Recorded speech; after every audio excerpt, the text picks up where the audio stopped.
Okay, partners with the client to transform learning into insight and action promotes into client autonomy and coaching process. We've seen that. Facilitates client growth. There's a video. Let's have a look at it. I think it's the next. Work with the client to integrate new awareness, insight into their worldwide worldview and behaviors. Partners with the client to design goals, actions, and accountability measures. We've seen this and we've demonstrated this multiple times. Acknowledge and supports clients' autonomy in design of goal, actions, method, and accountability, and supports the client in identifying potential results or learning steps from identified action steps. Invites the client to consider how to move forward, including resources, support, and potential barriers. We have explored this, we've demonstrated this as well, and we've gone through this in earlier sessions. Partners with the client to summarize learning and insight within and in between sessions. Celebrates the client's progress and successes. Partners with the client to close the session. And now we will see a video that will help us a little more understand the client's growth. Sorry.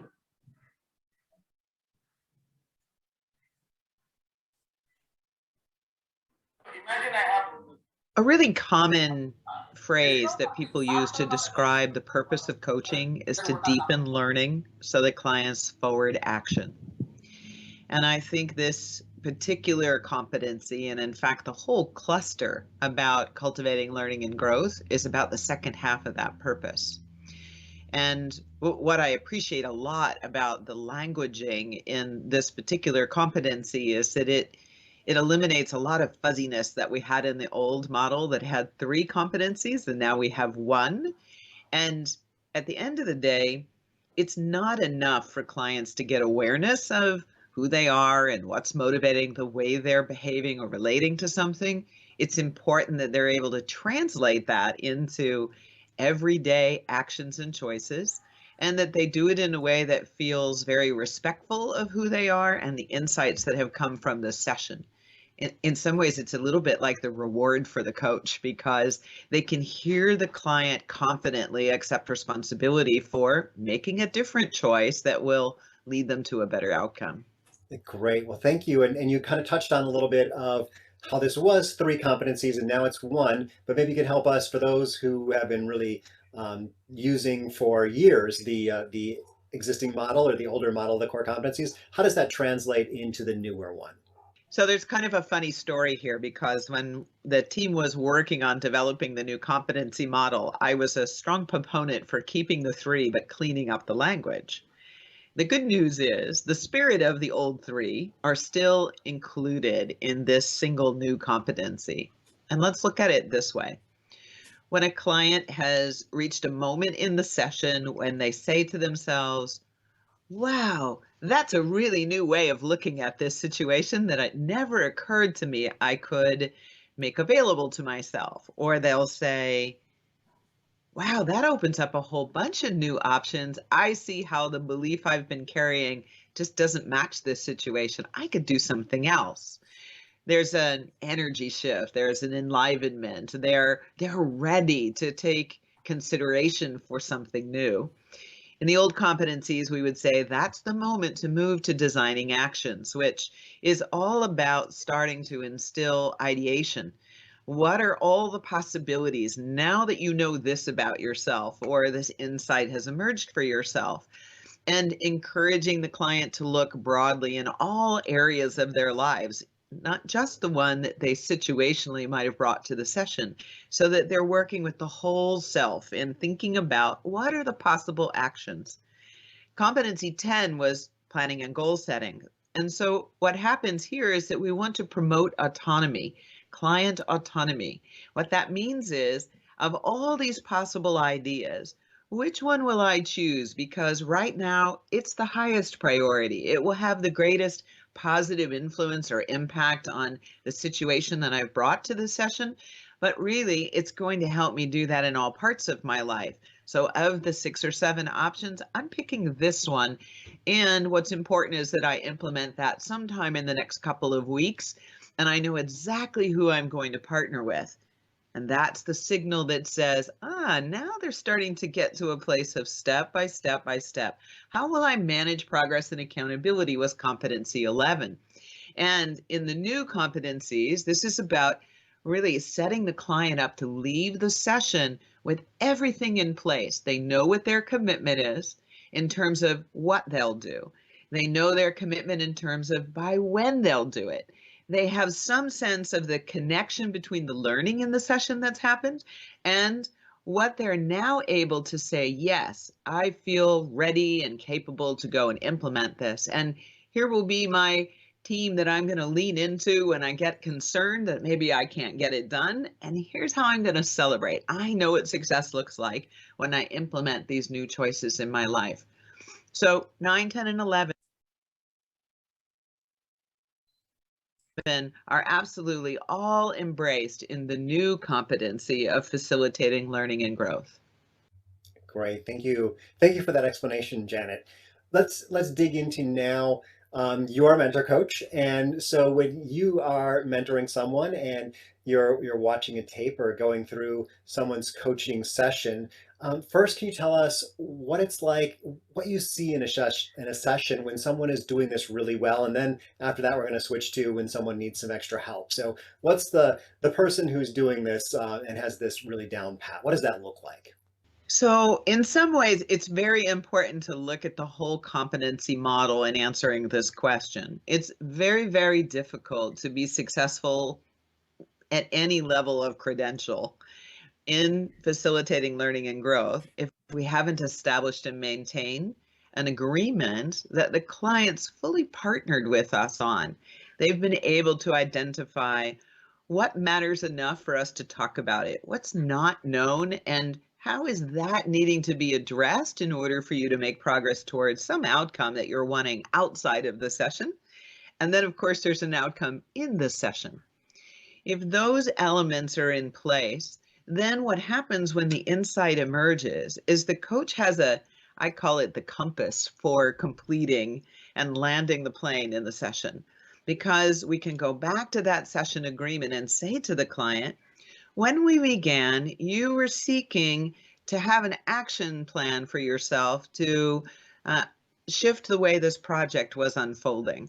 And you weren't sure what was stopping you from planning because you're pretty good at it. But in this session, you've identified what's in your way. There were some assumptions and some beliefs that were actually not what was going on. So now that that's clear, what are the possible ways you could approach creating your action plan? Notice in this, it's always giving the responsibility back to the client, and it is providing them the bridge. Because what often happens is a client gets to insight and has no idea how they got there. So as the deep listener, the coach is able to help them stay connected to what it is they say they wanted without getting into it with them. We stay in the open-ended question as an invitation for the client to connect the dots on the learning to, oh yeah, I know how to plan. Okay, I see what's necessary next. Here's what I'm thinking about doing. And of course, we stay in that dialogue all the way through to the client has fully flushed out all the details of the commitment they're making to themselves, the what to do, the how to do it, by when and with whom, and of course, what success measures look like. A really artful coach is staying in simple, clear questions, almost like picking up a string of pearls from the client and saying, oh, this is the next step you want to take. Well, what about this? Have you considered that? And it helps the client to keep going in their thinking and be as flushed out as they possibly can, so that when they leave the session, it's in their bones. And they don't have to go back and listen to a recording or tell their coach to send them notes, because the session itself has really allowed it to ground deeply into that client's natural way of learning, thinking, creating, and being in the world. Yes, thank you so much for that. So let's flip it over and say you are coaching someone who's maybe a newer coach and they're struggling a little bit about this one. What are the things that you see coaches doing here that might not be the right way to do it? Well, Brian, I don't think about it as right and wrong in coaching. Rather, what's the next best option that increases client autonomy, which is a lot what this competency is speaking about. And this is an inside job for the coach. And what I mean by that is so many of us have arrived at a staging in our professional life because we're really good at solving problems. And we like doing that. We like helping other people.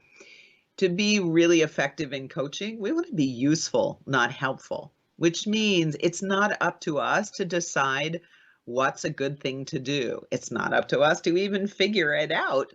What's the client really talking about? And do I know anything about what might be possible?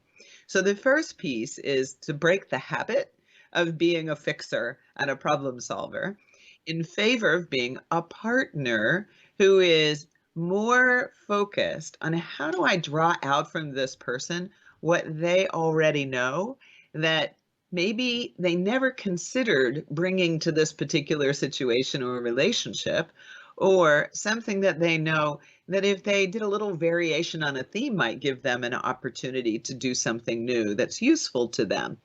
And who defines what's useful? Well, there's no way the coach can do that.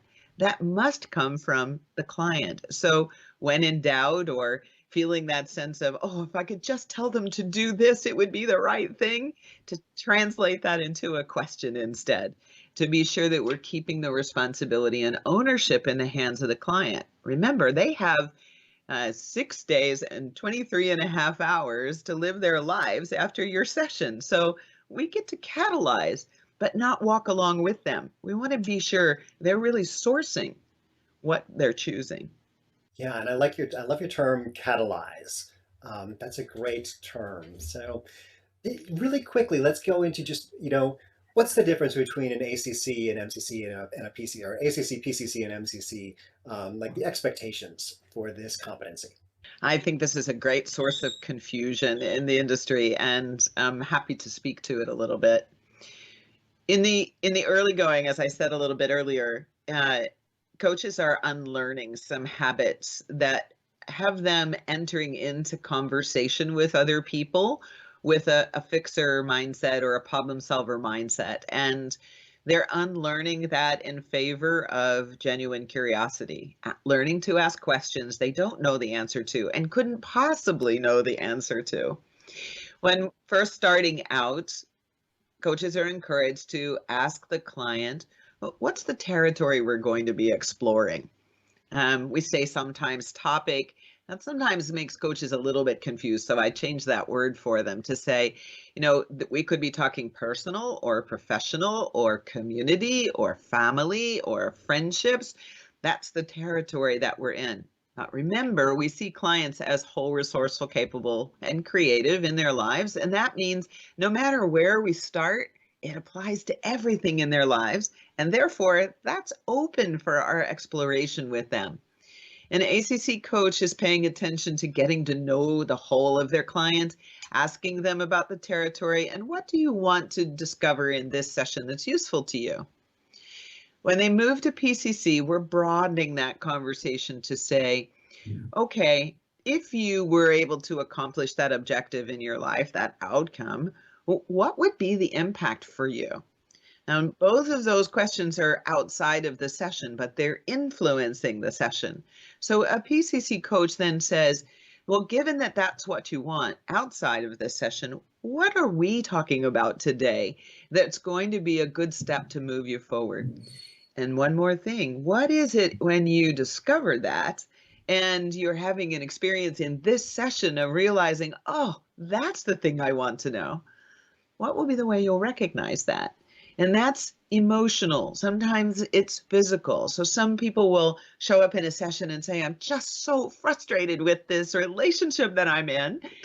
And the coach is going to ask the question, what would be the opposite that you'd like to experience in that relationship? And the client's going to express something. Usually, I want to be at peace with it. I want to feel like I can get my breath again. I can tell I've been holding my breath. So it's very specific to the experience of the session itself.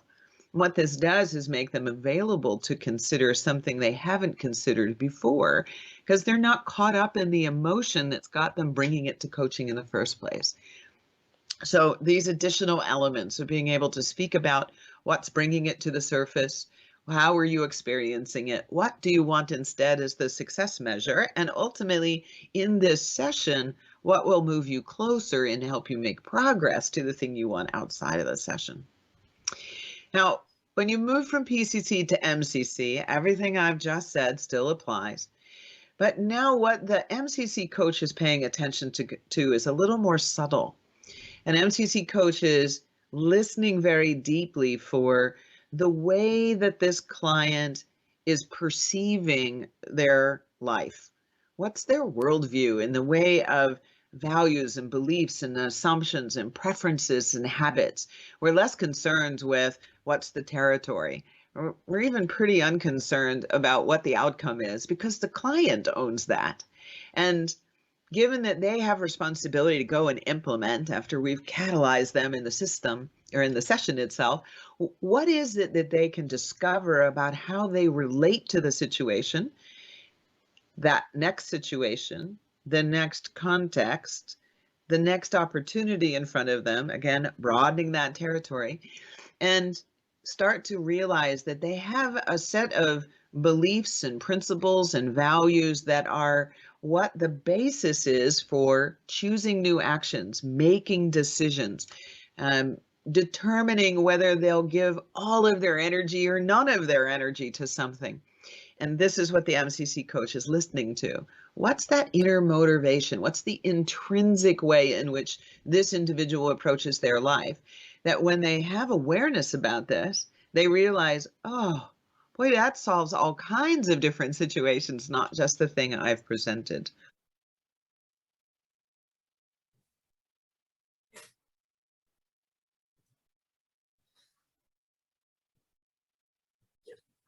So we'll now just go through the competency markers, and then we have time, so we can then actually look into having two practice sessions, so one can be a coach and then later the other can be a coach, and then we can have the review sessions. So the competency markers works with the client to integrate new awareness, insight, and learning into their worldview and behaviors. Partners with the client to design actions, goals, accountability measures that integrate and expand learning, acknowledges and supports the client autonomy in the design of goals, actions, and method. We know all this. We've actually gone through this, but this is a reiteration of everything that we've done. Supports, there's a chat, somebody's put something. Invites the client to consider how to move forward, including resources, support, and potential barriers. Partners with the client to summarize learning insight in between sessions, celebrates success. Partners with the client to close the session. We've been through all of this, right? So any comments, anything before we actually move out into the breakout rooms?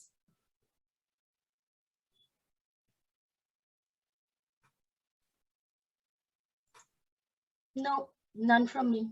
Can you please share back that slide where you're sharing the conference? Which one? 8 points. Next slide. The markers. Yeah. The markers. Yeah. You would like to see this again? Yeah, just leave, please leave it for a moment. Okay.